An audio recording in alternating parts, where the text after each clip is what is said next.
Hello everybody and welcome back to another video. Today we have something very different for you guys today. I'm going to be trying to teach a Redstone Noob, aka Galaxy, about Redstone. So this is going to be super cool. So let's get started. So Galaxy, I am assuming you already know about like how Redstone. Oh yeah, hi. So I'm assuming you already know about all of the, if you have a lever and then connect it to some redstone. Yeah, the only really sort of advanced thing I know is a clock, but that's only the really basic clock. Yeah. So, yeah, let's get to this then. So I'm going to start by showing you some of the common circuits you will use when making the redstone contraption.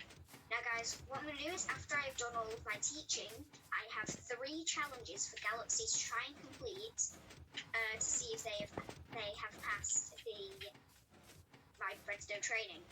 So, back to the circuits though. First one, it's kind of a circuit I guess. This is called a double piston extender, and as you can see when you press the button, it pushes a block 2 blocks and then retracts it 2 blocks. That's actually kind of useful. I know it is, isn't it? I use these all the time, especially in piston doors. So the way this works is basically you've just got different repeater timings going into these blocks. So the first one, now guys, if you are looking for tutorials on these circuits, I have got, probably for most of these, I've got a tutorial, so check out the Minecraft tutorials playlist. I'll have it linked on the end screen. But anyway, so here we basically just have our 2 pistons and then our block. So this one fires first, pushing this piston to here. So that piston's there, and then this one fires, pushing the block out to, let me just pick the block. Actually forgets which is pick block. There we go. Pushing the block out to here, and then the retraction. This one turns off first. Hang on a second, let me just remember this again. So you can see this one turns off first, which pulls it back, and then this one turns off, and then this one turns off. So you can see that it pulls them back. Wait, what happens if you do this? Are you building something for us here? What happens if you do this connected to this thing?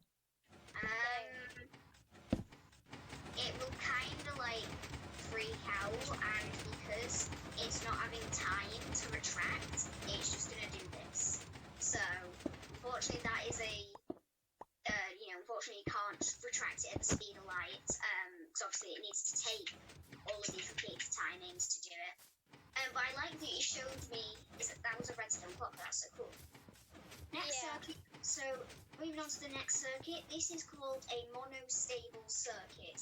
Now I've talked about them before. Yes. So they sound complicated. They're really not though. So basically, different buttons stay pressed in for longer. So wooden buttons don't stay in for the same amount of time as stone buttons. So, but sometimes you want a signal that is really short. So you can see that it won't really work because this won't really work with the different button types, but you can experiment around with that if you want. So, but sometimes you just want a really quick flash of some sort of output or component or something. So that's when you'll use this. This is called a monostable circuit. Let me just grab a button for you to see. Oh, what have you done? So you can see that one. Yeah. So we're not gonna. Okay. Let's just grab a button, and you can see that when we push it, what it does is this piston will basically have a flash of pulse. So it'll extend for like a split second and then pull back. It actually extends for, I'm pretty sure, 1 tick. So that's like practically nothing, considering there's 10 ticks in a second. So it's like a tenth of a second basically, which is pretty cool. Okay then, moving on to the next circuit. This one is basically the opposite of a monostable circuit. This is called a T-flip-flop. And again, name sounds more complicated than it actually is. When we press the button, this whole circuit basically acts as a lever. It's just that, let's be real here, pressing a button is just so much nicer than flicking a lever. I don't know why. Yeah, but so when we press it, it will turn on this thing, and then even when the button pops out, the redstone signal is still on. So when we press it again, it will turn off. Sounds pretty So cool. I have to put them both at the same time.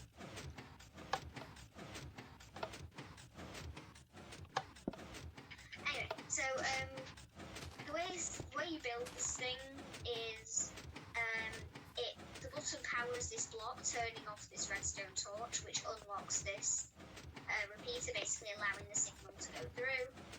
And then yeah, so it's pretty cool. Now you may be wondering what this is. This is actually just a repeater, but it's called a lock repeater. So when we grab a repeater and basically power it into the side of one, it becomes a lock repeater. So if you're wondering what that was. So that thing's super useful too. We're going to remove that supply. Okay. So you may be wondering, so this one you may know already. This is a redstone clock. So this is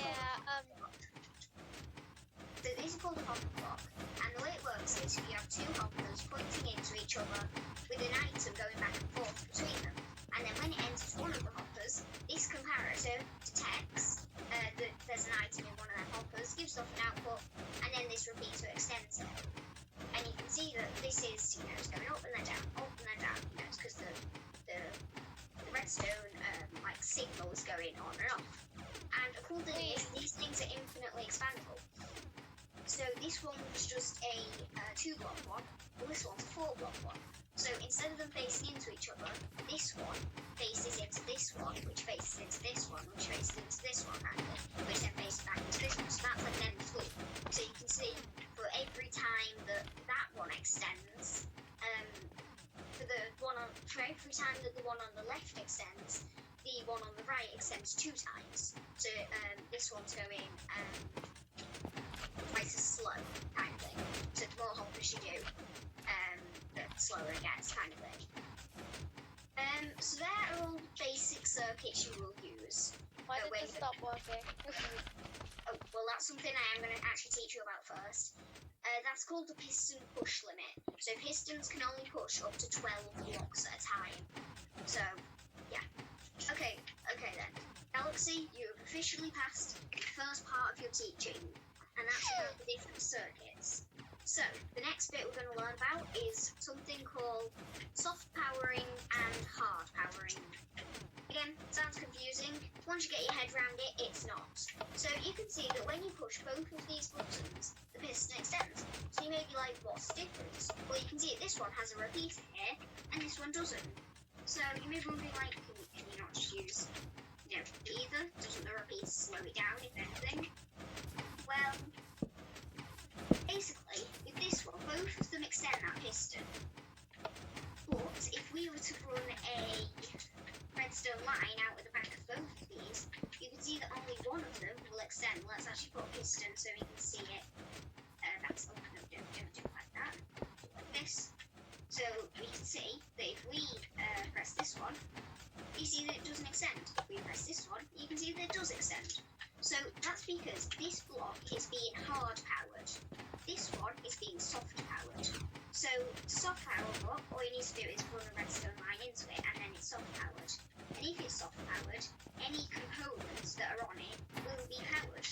So they just do the exact same thing? No. Because if you look, this one, when you press it, doesn't extend that back piston, whereas this one does. Wait, so what happens if... Wait, I want to try something real quick. I'm not sure if this is even how redstone physics work, but I just want to try. See, if you do that, does it activate both? No, it doesn't. So, Sad. that would work.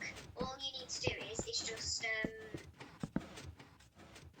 you have to, I don't really know what you're trying to do there, but, yeah. Anyway, so, with the back to soft powering and hard powering, any component can be powered, if it's next to a soft powered block. But, redstone line can't be powered. But if you were to put a repeater on the other side of this, because the repeater counts as a component, you can see that now this makes sense because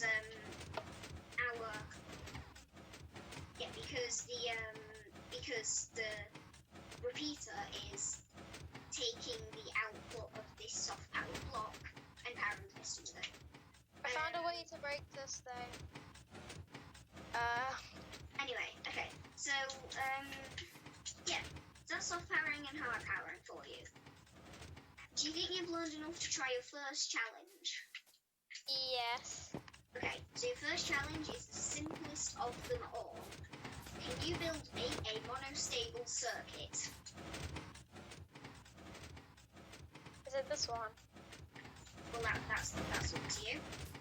Well, that's not up to you. There's only one of them actually is, but This one. yeah, okay. So you basically need to try and build that.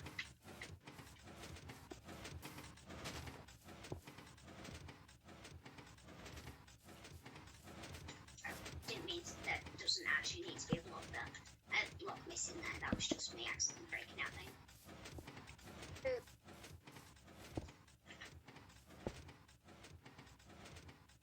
Got to get the repeater. Okay, pretty nice. So let's test it. When we press that button, it works. Okay, so I'm going to briefly explain how this works with our whole soft powering, hard powering knowledge. So when we activate, Wait a minute. when we activate this button, yeah, okay, we'll get onto that in a second. So, right, so back to this. When we press this button, it powers this block, therefore powering this redstone dust. Now, because the block is powered, because the block is hard powered, it activates this piston. And because it's activated this piston, it pushes this up.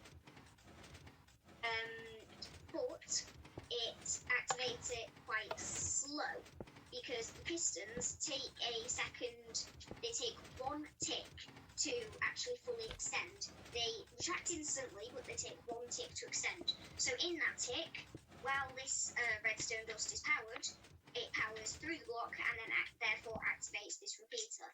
What are you doing? I'm just trying something.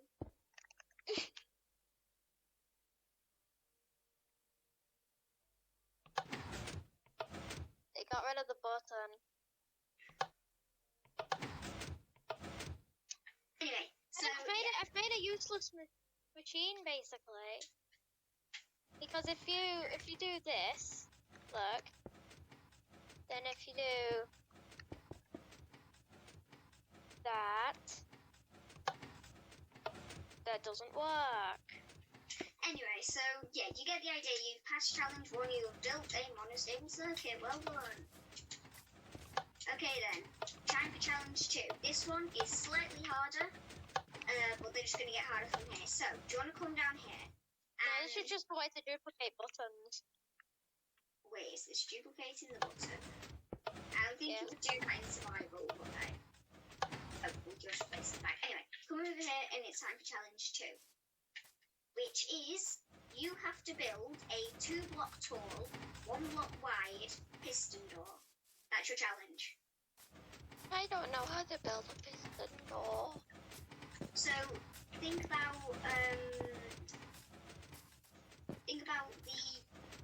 what you would need. So, because it's 2 blocks tall and 1 block wide, you would probably need pistons that look a bit like this, wouldn't you? So, if you said that was your actual door, how are you going to power all of that and everything? Well, no, because if those were to extend, the things would crash into each other. You've gone ahead, you've tried to do a 2x2 piston door. We just want a 2x1 piston door. So we just want this. So now how are you going to do all of the powering for that?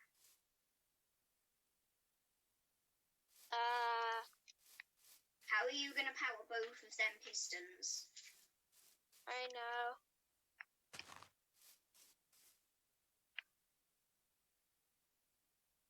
Yeah, okay.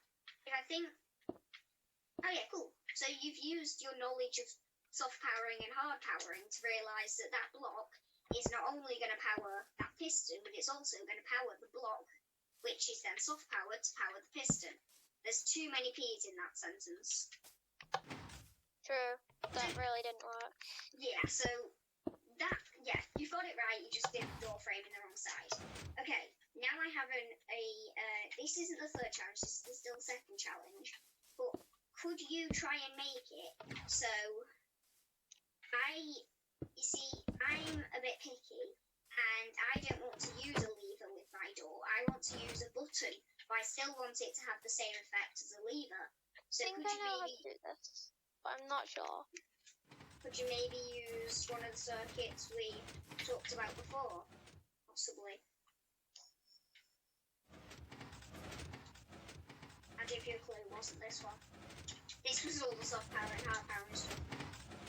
Maybe you could use a circuit that we did before. Hint, hint. Hint, hint. I can't tell which one it is. No, I can't tell which one it is either. Okay. So, let's see if you can remember, even though you've just seen it again. Okay, it's got the right piston layout. Okay. Now, where do we put the redstone dust? There we go. Button. There we go, so that works. Now if we link that up with your door, what you should be able to do is activate it, and then I can come along, press the button, come through, and come through. Great, okay. You've passed challenge 2, well done. Okay, now challenge 3 is the hardest of all, and there's a good possibility that you might not be able to do it. Now, this is something I have done all of these on my channel before, so let's see. Oh, oops. Anyway, so challenge 3 is to build a 3x3 block piston door. Okay, yeah. So you need to build a 3x3 block piston door. Do you have any idea of how you're gonna do it? Nope. Okay. Oh, well, kind of actually. So maybe try first by like setting out your pistons. So let's come over here and we'll maybe try like setting out your pistons. I would recommend kind of doing it in the sky a bit. So you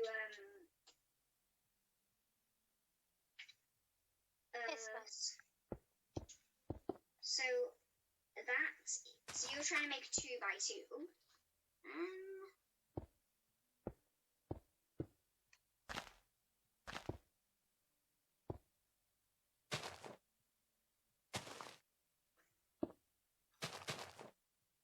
I found a different way to do it if this isn't the way.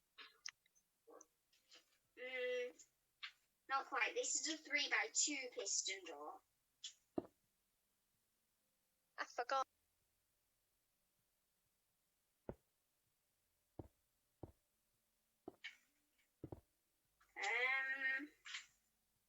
Let's see.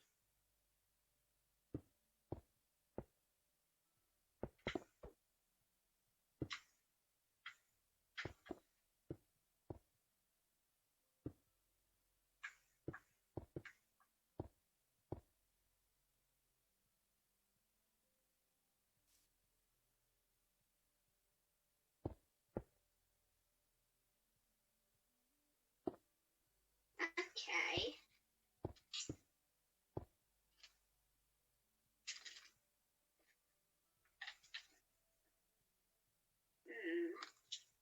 I am kind of struggling to see what you're doing here, but let's see. So this is like the 3x3 door area, I guess. And let me see.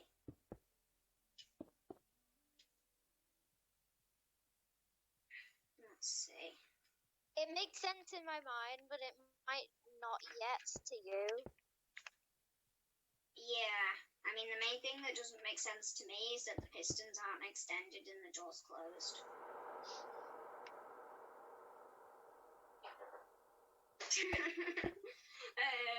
You may need to push the pistons back a bit.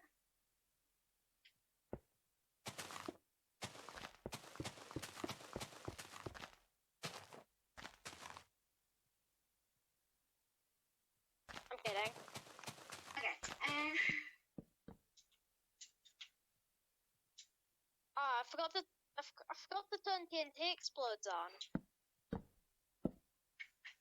That's sad. Okay, so I guess you couldn't do the regular piston door. That's fine. It is quite a complex thing, but my job is not complete until you do make 3x3 piston door. So I recommend you go check out my very outdated tutorial I made ages ago. Oh wow. Anyway, guys, I would call that a bit of a success.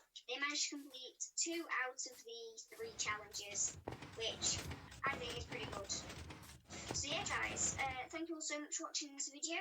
If you did enjoy, then be sure to leave a like and subscribe. I believe that Galaxy is going to be teaching me something soon, so stick around for that video. Anyway, guys, thank you so much for watching, and I'll see you guys later.